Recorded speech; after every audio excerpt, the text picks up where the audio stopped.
Hello दोस्तों, आप सबका हमारे YouTube चैनल पोगो क्लास में बहुत बहुत स्वागत है। आशा करती हूँ कि आप सब अच्छे होंगे। आज हम लोग हिंदी विषय पढ़ेंगे कक्षा 5वीं का पार्ट 4 मैं सड़क हूँ, है ना। सड़क के बारे में आप सभी जानते हैं। उसी के जरिए हम लोग एक स्थान से दूसरे स्थान बाइक या साइकिल या कार या अन्य यातायात के साधन का उपयोग करके हम अपना सफ़र तय करते हैं ना, और जल्दी पहुंच जाते हैं। आजकल तो सड़क भी बहुत डेवलप हो गया, विकसित हो गया है। पहले क्या होता था कि ऐसे ही जो टूटी फूटी रास्ता है ना, जहाँ पे बहुत सारे पेड़ झाड़ी कांटा ऐसे रहता था, उबड़ खाबड़, उससे गुजर कर जाना पड़ता था। आजकल बहुत विकसित हो गया है जो सड़क है। तो चलो आज हम पार्ट 4 मैं सड़क हूँ पढ़ते हैं। चलिए, सबसे पहले हम लोग पाठ परिचय देख लेते हैं। इस पाठ में सड़क ने स्वयं अपनी कहानी कही है ना। सड़क ने अपनी कहानी कही है। सड़क का उपयोग पैदल यात्री भी करते हैं और वाहन चालक भी। पैदल यात्री मतलब जो चलते हैं, है ना, जो वो किसी भी यातायात के साधन का उपयोग नहीं करते हैं, पैदल चलते हैं, वो भी उपयोग करते हैं, और जो वाहन का उपयोग करते हैं वो भी करते हैं। सड़क को अपने ऊपर इन सब का बोझ सहन करना पड़ता है, क्योंकि उसके ऊपर चलकर हम लोग जाते हैं। लेकिन उसके रख रखाव की चिंता कोई नहीं करता। उसके रख रखाव मतलब कहीं पे वो खराब हो गया है या वो टूट गया है तो उसकी रख रखाव कोई नहीं करता है ना। जो टूट रहा है उसको टूटने दो करके और उसको नुकसान कर देती हैं। सड़कें सामाजिक संपत्ति है। इनकी सुरक्षा और रखरखाव के प्रति हम सबका समान उत्तरदायित्व है।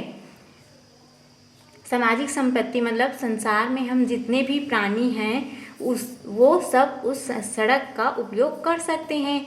तो उसको क्या है, सभी को, हम सबको उसका देखभाल करने का ज़रूरत है, और सबका एक कर्तव्य भी है। समझो, तभी जब सड़क क्या है सुरक्षित रहेगा, तभी हम कहीं जा रहे हैं, अपने जो सफ़र है उसको आसानी से तय कर पाएंगे।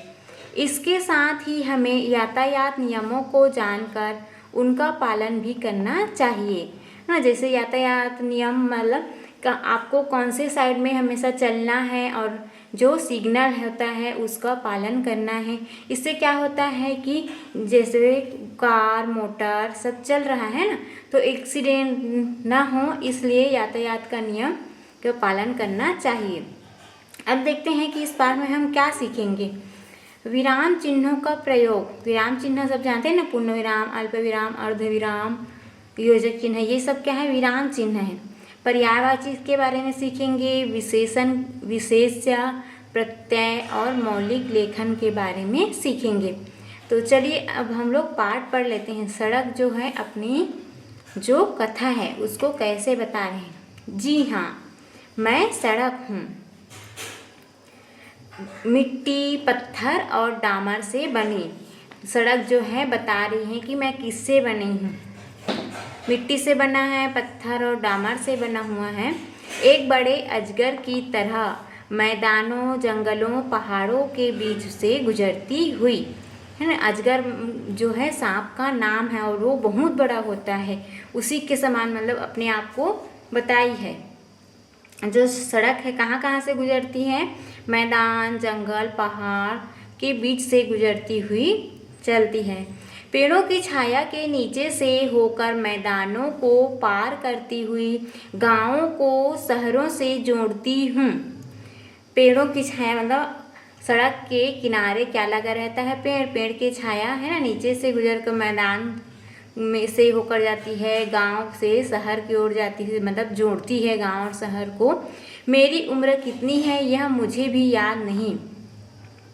उनका कहना है कि मैं कब से पैदा हुई हूँ तो ये मेरे उम्र का पता नहीं चलता है ना, क्योंकि सड़क जो है कब से बना है जैसे आप निश्चित बता सकते हैं ना अपने गांव का, अपने एरिया का, लेकिन बहुत साल पहले जब आप जहाँ नहीं जाते, जिस जगह पे नहीं जानते और नहीं जा रहे हैं, तो वहाँ का आप उम्र नहीं बता सकते। जब आदमी ने एक स्थान से दूसरे स्थान तक जाने की बात सोची होगी, शायद तभी मेरा जन्म हुआ होगा। मैं कभी कच्ची थी तो कभी पक्की। अब बहुत पुराने समय की बात है ना, क्या होता था, सब कच्ची सड़क रहता था, जंगल को पार करके जाना पड़ता था, पहाड़ को ऊबड़ खाबड़ रास्ता है उसको पार करके एक स्थान से दूसरे स्थान जाते थे। कभी मैं घुमावदार बनी तो कभी एकदम सीधी सपाट। स्कूल, कॉलेज, अस्पताल, महल, झोपड़ी, बाग बगीचे, हाट बाजार और भी ना जाने कहाँ कहाँ मेरी पहुँच है। देखिए, जैसे स्कूल जाते हैं, कॉलेज जाते हैं तो सब कहाँ, सड़क को ही पार करके सड़क को ही पकड़ कर जाते हैं। कहने का मतलब यह है कि मैं ही सबको मंजिल तक पहुंचाती हूँ, है ना। जैसे अपने घर से शुरू होकर निकलते हैं तो उसका मंजिल तक ख़त्म होता है ना, सड़क के जरिए ही हम अपने मंजिल या सफ़र को तय करते हैं। आगे देखिए, वैसे मेरा रूप सुंदर नहीं है, एकदम काली कलूटी और लंबी। कभी कभी तो मुझ में छोटे बड़े गड्ढे बन जाते हैं ना। सड़क आप लोग देखे होंगे अपने आसपास के, अभी जो है बन रहा है सड़क कहीं कहीं पे, तो इससे बहुत सारे परेशानी का सामना भी करना पड़ता है ना। लेकिन जब हम भविष्य में देखेंगे तो सड़क अभी हमें परेशानी लग रहा है, भविष्य में क्या हो जाएगा, बहुत ही अच्छा बन जाएगा, जिससे हमें आने जाने में कोई तकलीफ नहीं होगा। अभी सड़क बन रहा है उससे। देखिए यहाँ पे बोला जा रहा है, कभी कभी तो मुझ में छोटे बड़े गड्ढे बन जाते हैं ना। जैसे पहले क्या होता था, डामर गिट्टी का बनाया जाता था, तो बरसात के दिनों में बहुत सारे उसमें गड्ढे हो जाते थे, तब मेरा रूप और भी बिगड़ जाता है। यह मुझे बनाने वालों की लापरवाही का ही नतीजा है। मुझे अपने इस बदसूरती पर उतना दुख नहीं होता जितना अपने ऊपर से चलने वालों की गलत आदतों पर होता है। यहाँ पे सड़क अपनी जो है ना दुख है उसको बता रहा है ना। देखते हैं, कभी कभी तो ऐसी दुर्घटना हो जाती है कि लोगों की मौत तक हो जाती है ना। कहीं कहीं देखें आप लोग, गड्ढा रहता है उबड़ खाबड़, तो कोई उसको देख नहीं पाता है तो किसी और से गाड़ी के पास जाकर टकरा जाता है, इससे क्या हो जाता है, दुर्घटना हो जाती है, किसी का मौत हो जाता है, कोई घायल हो जाते हैं, किसी का हाथ पैर टूट जाता है। तब मुझे दुख होता है क्योंकि मैं उनकी कोई मदद नहीं कर पाती, है ना। सड़क जो है निर्जीव है, वो अपने मतलब किसी की मदद नहीं कर सकते हो। कभी कभी मेरे इन दुखदायी गड्ढों को भर दिया जाता है। बरसात के दिनों में इन गड्ढों को भर दिया जाता है ताकि चलने वाले को कोई परेशानी ना हो, उबड़ खाबड़ ना हो करके।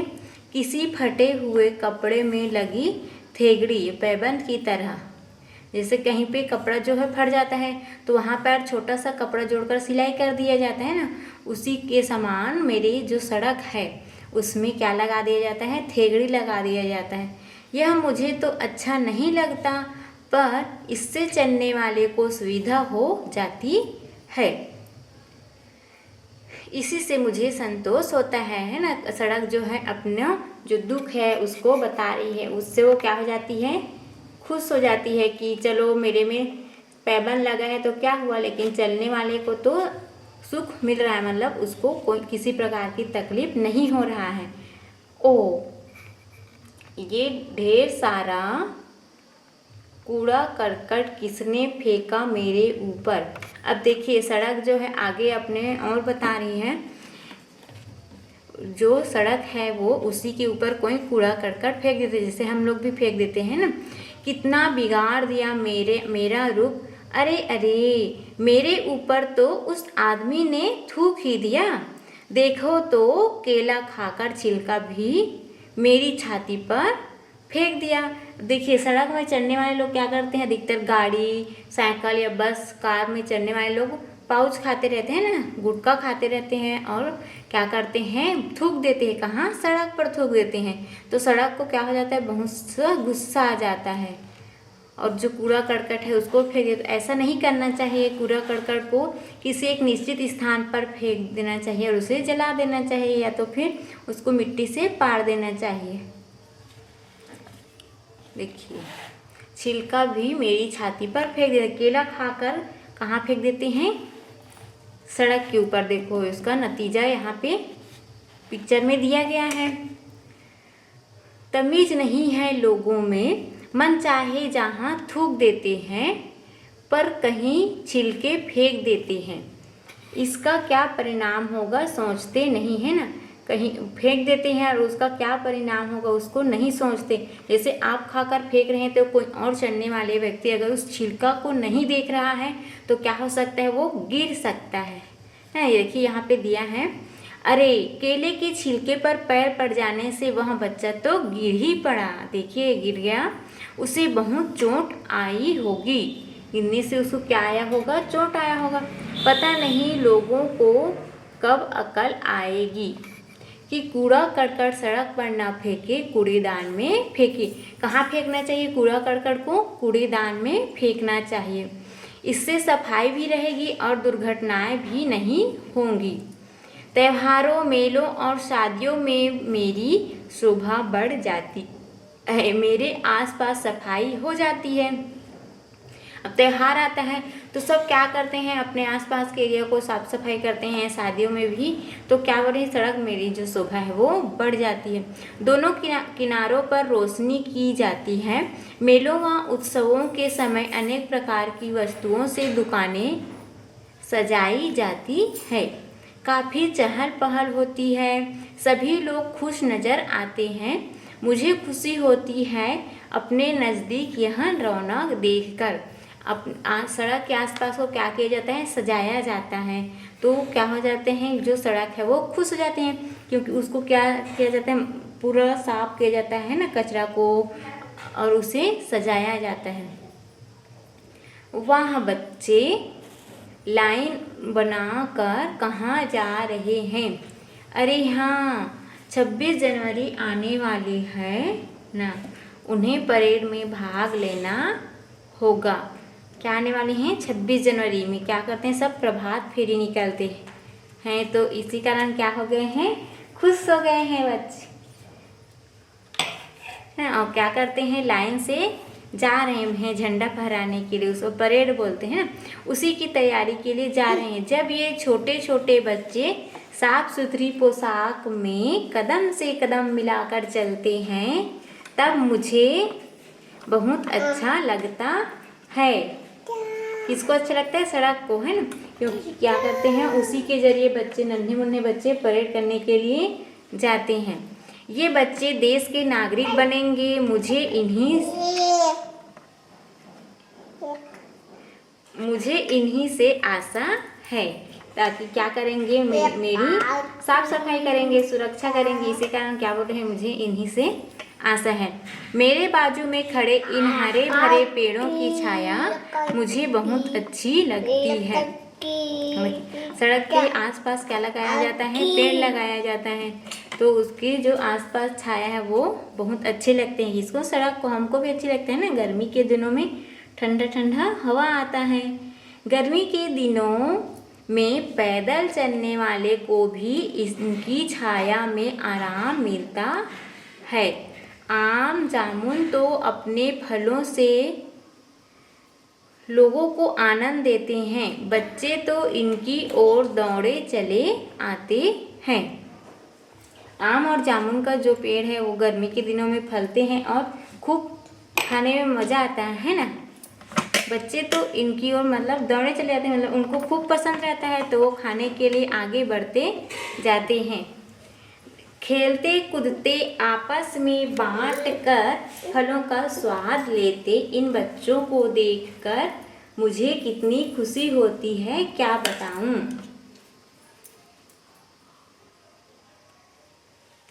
सड़क जो है छोटे बच्चों को देखकर कैसे खुश हो जाते हैं कि गाँव, आगे देखिए, गांव के पास से होकर गुजरते समय, है ना, गांव के पास से होकर गुजरते समय मैं स्वयं उसकी सुंदरता का हिस्सा बन जाती हूँ। मतलब सुंदरता का हिस्सा बन जाती हूँ, मतलब क्या होता है, वो सुंदर दिखती है सड़क उस समय। विभिन्न ऋतुओं में तरह तरह की फसलों से हरे भरे खेत बहुत ही सुंदर लगते हैं। गाय, भैंस और बैलों के झुंड जब मेरे ऊपर से गुजरते हैं तो मैं अपना दुख दर्द भूल जाती हूँ। मैंने सभी तरह के लोगों को उनकी मंजिल तक पहुँचाया है। कभी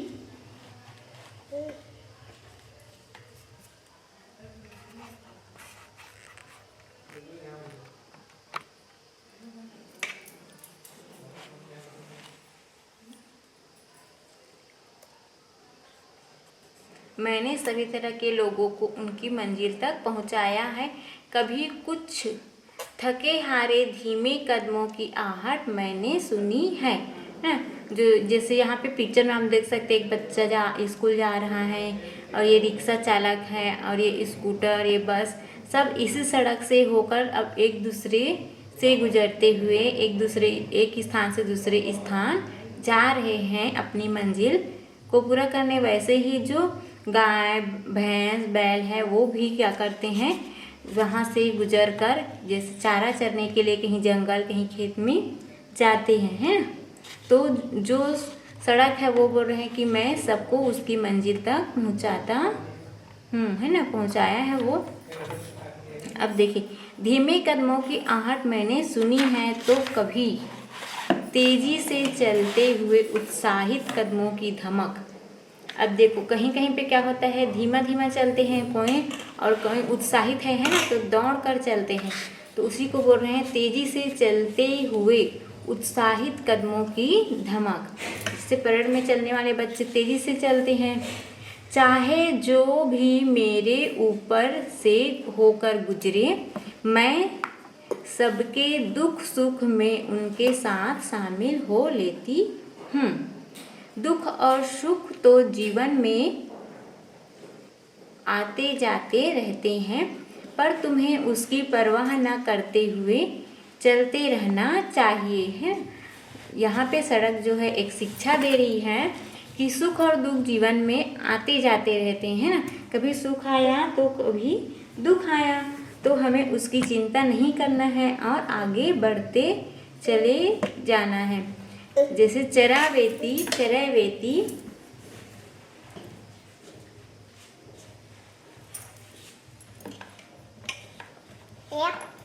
यहाँ पे लिखा है चरैवेती चलते रहो, यही हमारे शास्त्रों का संदेश है।